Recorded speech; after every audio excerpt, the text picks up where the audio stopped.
Hey there everyone. Today we're going to continue looking at James Joyce's Ulysses. This time we're going to be looking at Nausicaa, the 13th episode.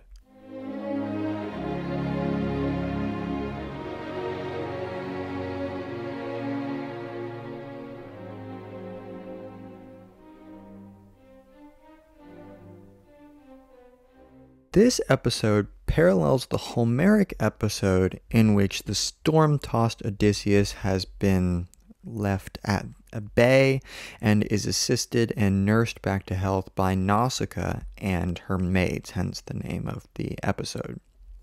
And of course, Joyce didn't give these episodes names. These are just interpolations by commentators and whatnot.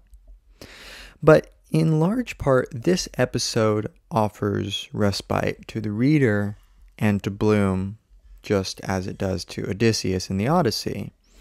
But it also provides some comedic commentary by doing a burlesque of a woman's magazine or a young adult novelette.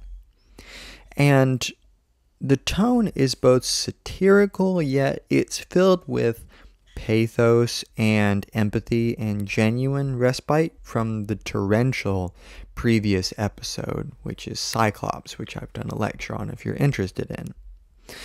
But of particular importance in this episode is femininity. Femininity is brought out in Bloom's character, and it's also brought out in our main interest, that being Gertie McDowell. And Gertie McDowell, as funny of a name as she has, is this incredibly idealized, gorgeous virgin. And that part is emphasized. And throughout the episode, we're going to get some links between Gertie, the virgin, and the Virgin Mary. She is a beacon at sea, just like Nausicaa is for Odysseus. Thus, Gertie also has that Nausicaa parallel. She's also an unreachable ideal of love, which is then dramatized and sold to hungry consumers in the form of magazines and novelettes and whatnot. And Joyce is going to kind of do what he did in the last episode, where he does these little interpolations of other writing styles, but this time he's going to do it in broad strokes. So there's kind of two halves to this episode.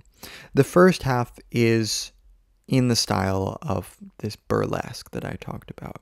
It's slightly satirical in its character. It is just idealizing romance, what it means to love. Even daily life is idealized, in a way that's not very at home in Ulysses. That's not really what Joyce is trying to do here. So it's a little bit out of the ordinary, of course, at first, but it's just this constant idealization of love to keep us in the mindset of the difference between the real and the ideal. Because constantly, Bloom is in the middle of the reality of life, and he occasionally makes recourse to his mind, where he engages in certain ideal kind of fantasies, but he's also very grounded in real life. That's one of his greatest qualities. And Gertie has a lot of similarities to the Virgin Mary. For example, on page 288, there's this idea that she wears blue all the time, that it's her own color. She wears it for luck. And blue, of course, is the color of the clothing of the Virgin Mary, which is important. And she does kind of want a real man in a certain sense. She doesn't want some ideal person. She wants someone who actually has struggles. And she kind of has like these stereotypical kind of daddy issues, which is fine. But it's very much, she has a drunken father. She's in need of some manly figure to come into her life or whatever. In terms of setting in this episode, it takes place on the sandy Mount Strand, the same place in which the third episode, Proteus, takes place in Stephen's perspective. And we're with Gertie McDowell, as well as Eddie Boardman, Sissy Caffrey, and her two younger brothers, and they're looking after them. And it's around 8 p.m. It says that it's taking place during sunset. Sunset at this time in Dublin was about 8:27 p.m. So that gives you kind of a rough time frame. But Gertie sees out of the corner of her eye Leopold Bloom.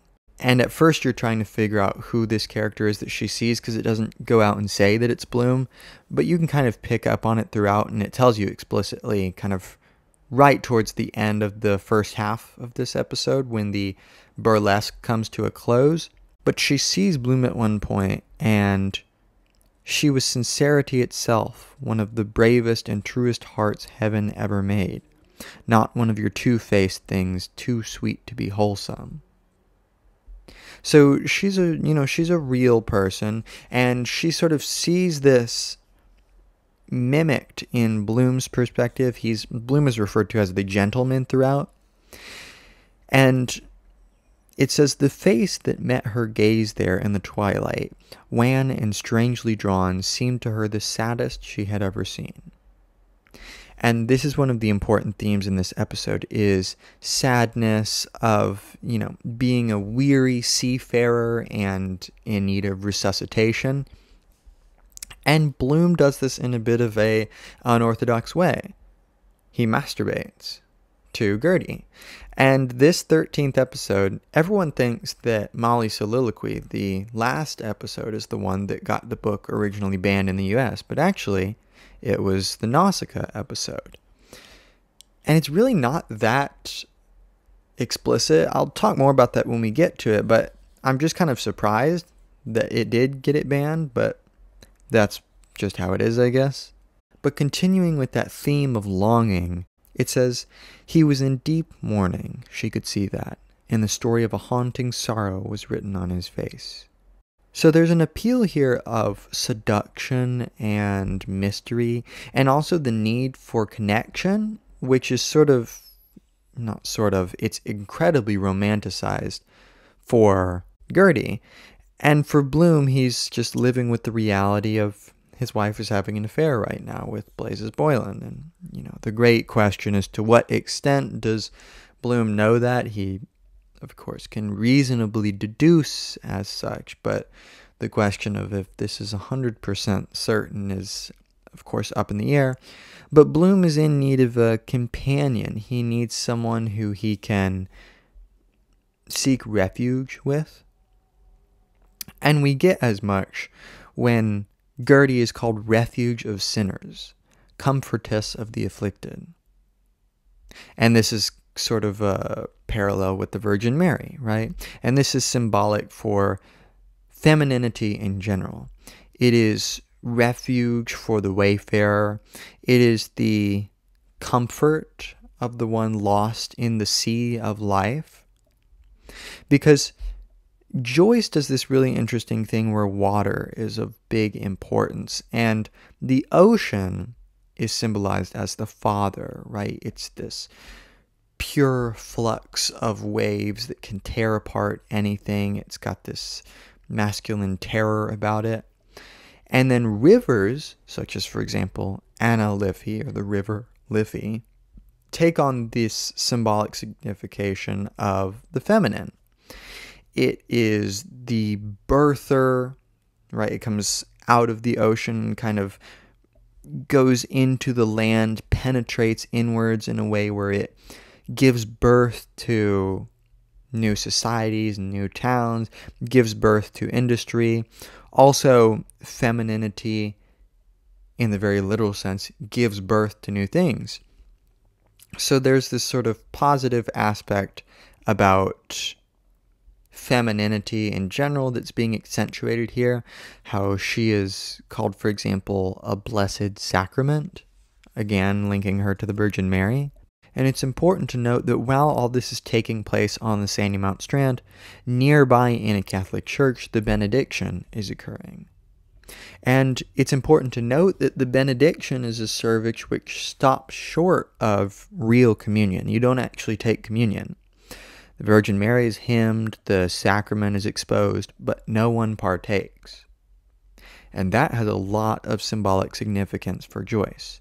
Because one of the things that's kind of in the background of the reader's mind here throughout all of Ulysses is that Bloom is engaged with a pen pal, Martha.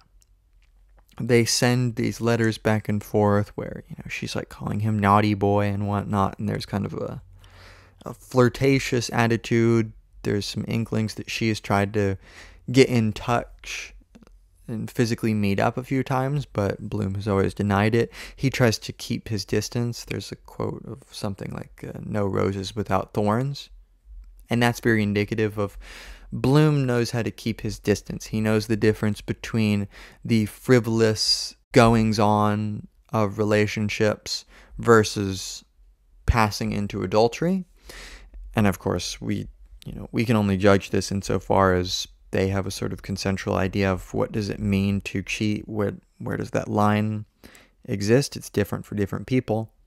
But the idea that no one partakes in the benediction is really important here, because Bloom basically ends up praising her body and partaking in her body, but in a pseudo way, by looking at it from afar and masturbating to it.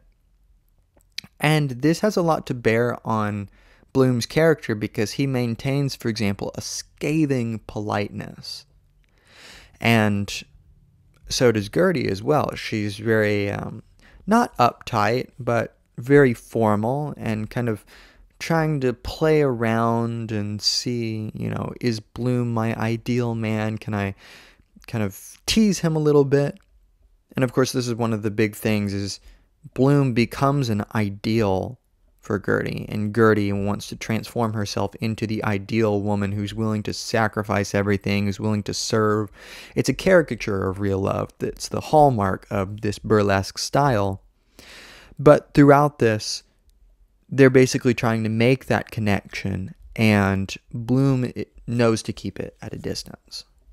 Now, at the height of this episode, near the end of this burlesque half of the episode, fireworks have been going off from the bazaar, and everyone else except for Gertie has left the Sandy Mount Strand, or at least kind of gone away from the location that they were at.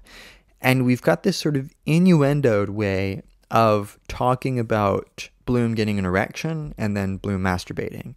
And it's very cryptic. Like, it's not overtly... I can see people missing entirely that that's what he's doing.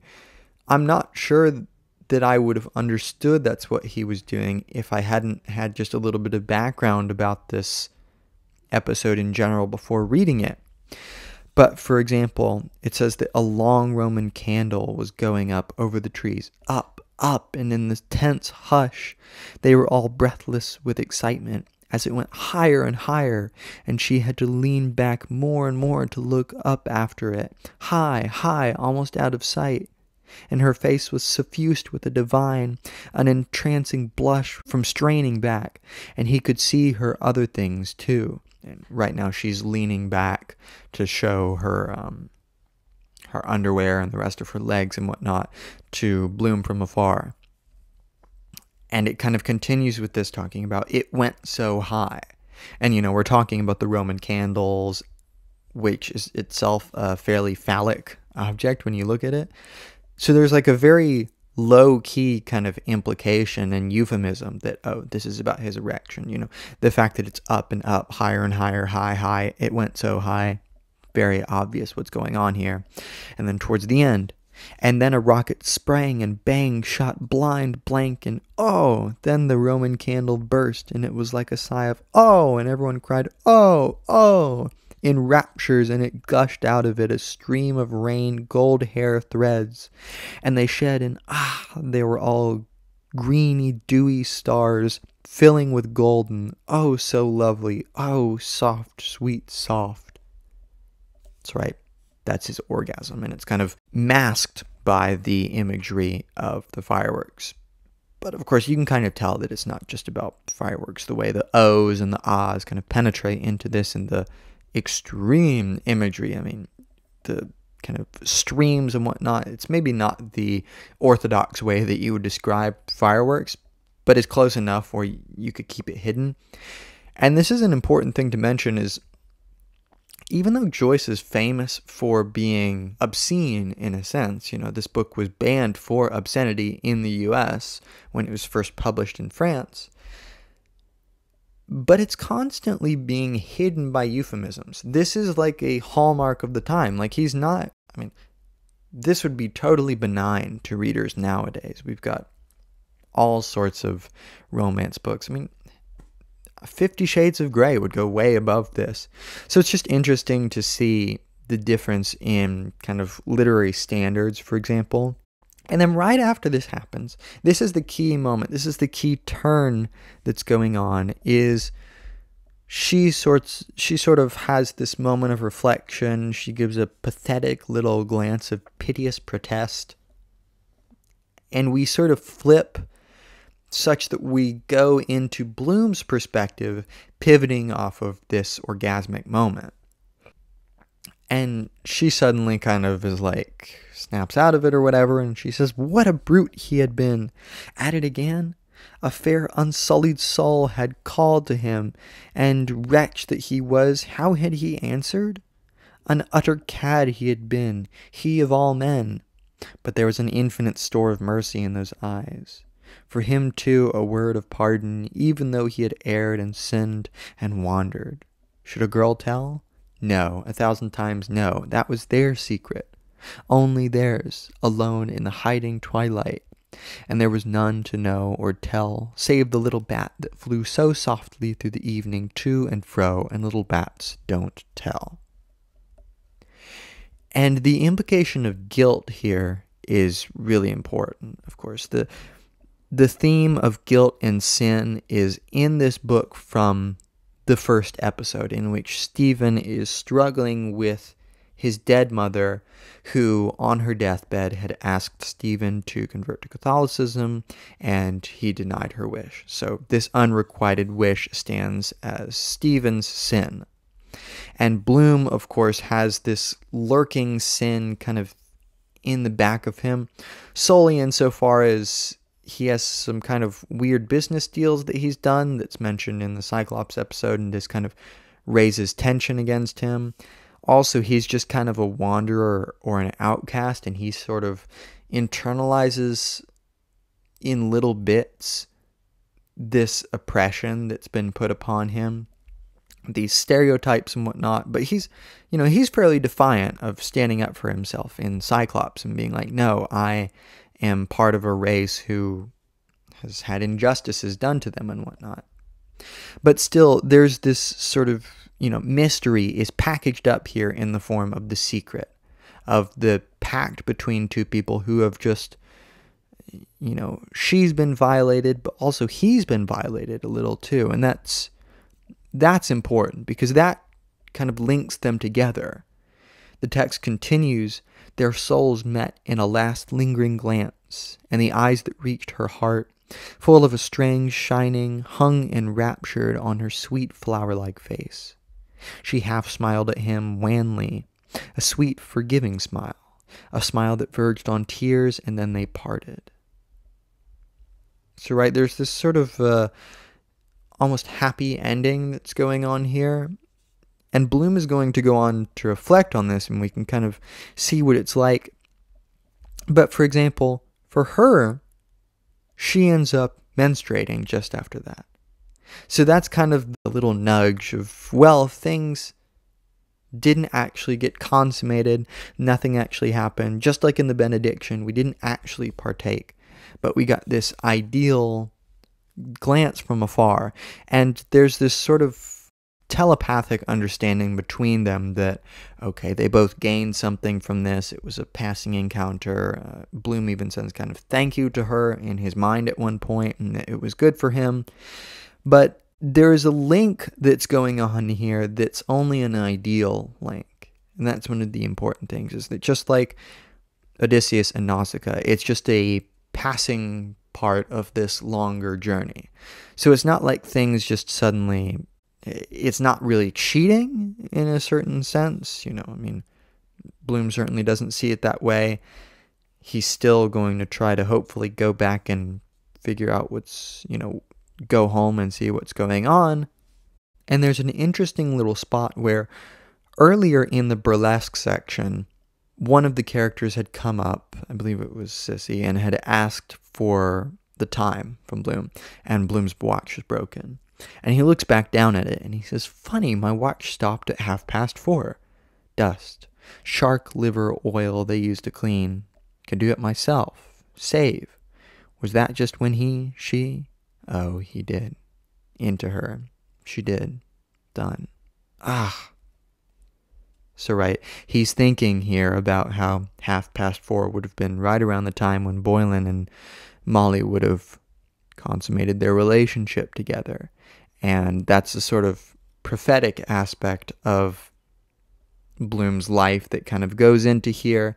And right after that, Bloom carefully recomposes his wet shirt, wet from, of course, his ejaculate, and says, "Oh Lord, that little limping devil begins to feel cold and clammy.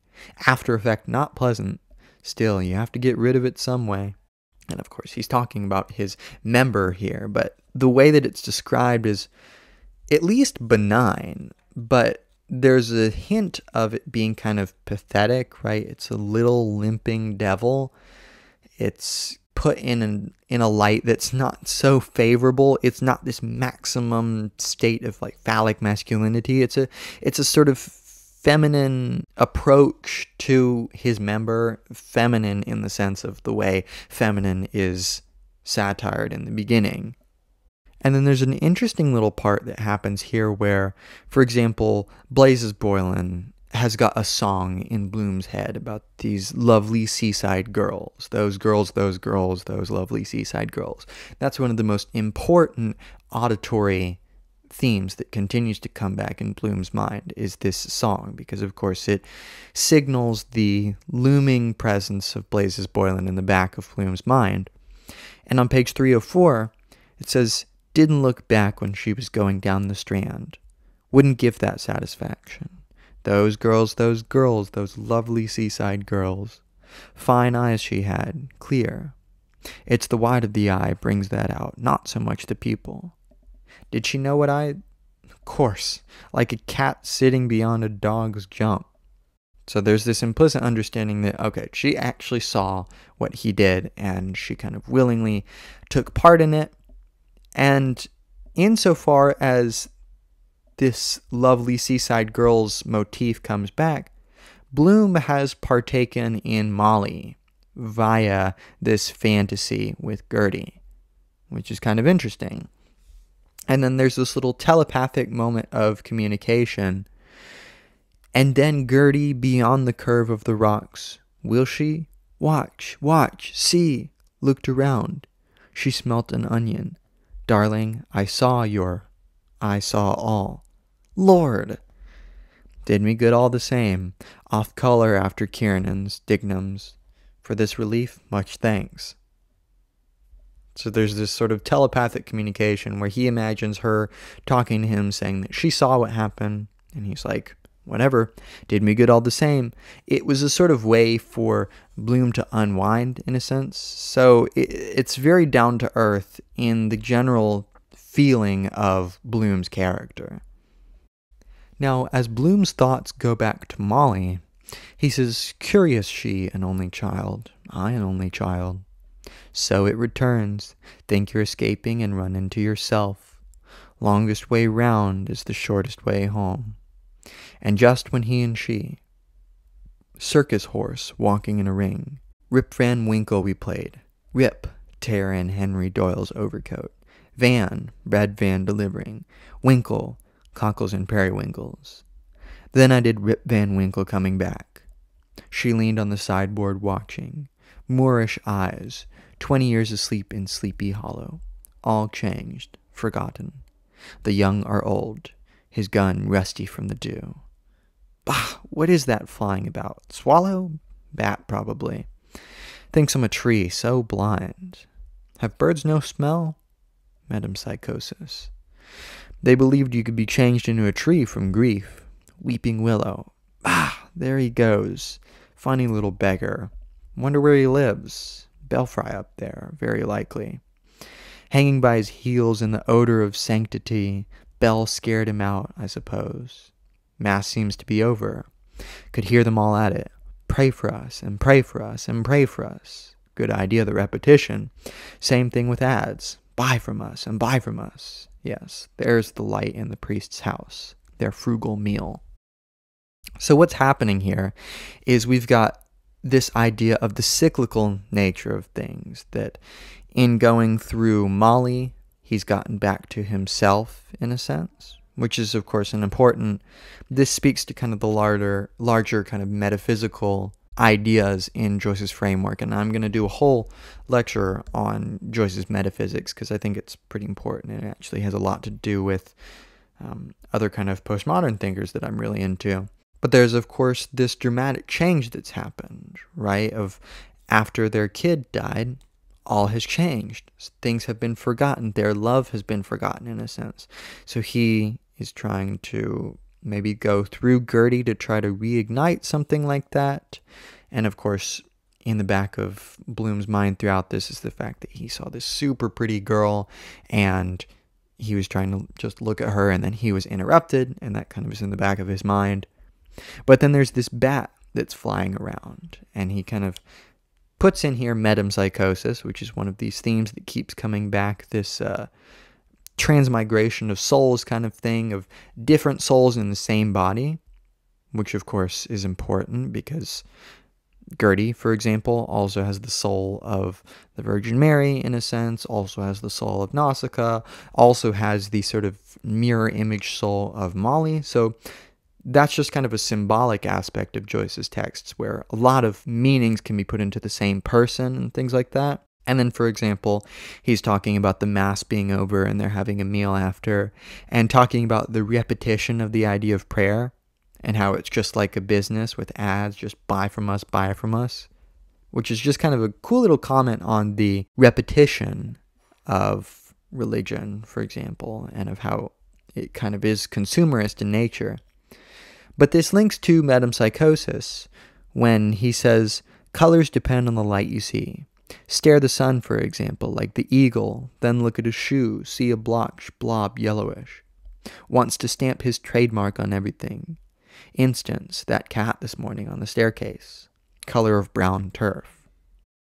And this is an important element of subjectivity that goes into, for example, this idea of parallax that we've been talking about earlier in Ulysses, where the same object can look different depending on your subjective perception and the orientation from which you look at it from, the perspective that you have. So Bloom is kind of getting different perspectives of all these different little aspects of perception, and he's thinking about color and the ineluctable modality of the visible in the same way that Stephen does in Proteus. And then these last 2 pages are actually quite profound. There's a lot of prophetic stuff going on here. For example, Bloom looks into the Sandy Mount Strand and he sees bread cast on the waters. And that's, of course, important because that's a biblical reference in Ecclesiastes, which has a prophetic tone to it. And he continues, oh, exhausted that female has me. Not so young now. Will she come here tomorrow? Wait for her somewhere forever. Must come back. Murderers do. Will I? Mr. Bloom with his stick gently vexed the thick sand at his foot. Write a message for her. Might remain. What? I. Some flat-foot tramp on it in the morning. Useless. Washed away. Tide comes here. Saw a pool near her foot. Bend, see my face there, dark mirror, breathe on it, stirs. All these rocks with lines and scars and letters. Oh, those transparent. Besides, they don't know. What is the meaning of that other world? I call you naughty boy because I do not like. No room, let it go. Mr. Bloom effaced the letters with his slow foot, with his slow boot. Hopeless thing, sand. Nothing grows in it. And this is a really important section because this very much, of course, what's going on here is Bloom has found a stick and he's going to write a message in the sand, and he gets through and then he's like, it's vanity, it's useless, it's going to wash away.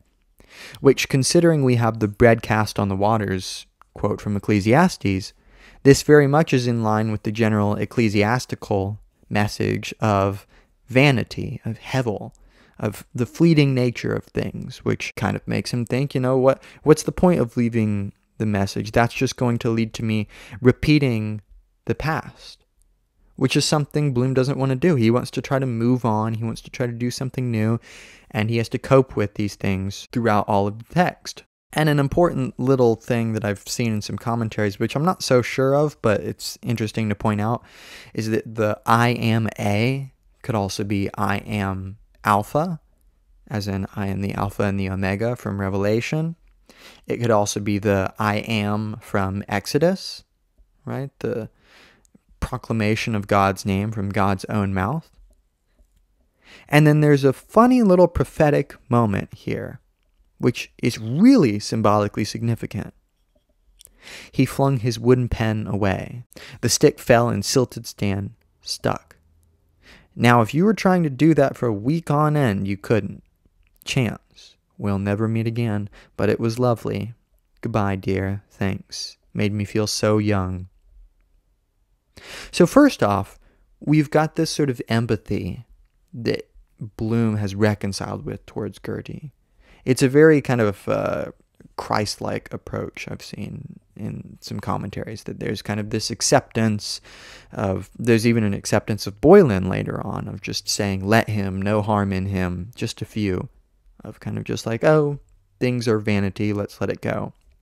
But the fact that he threw the stick and it lands erect in the ground, he's basically, he's tossed it up and it just happens to land straight up and down.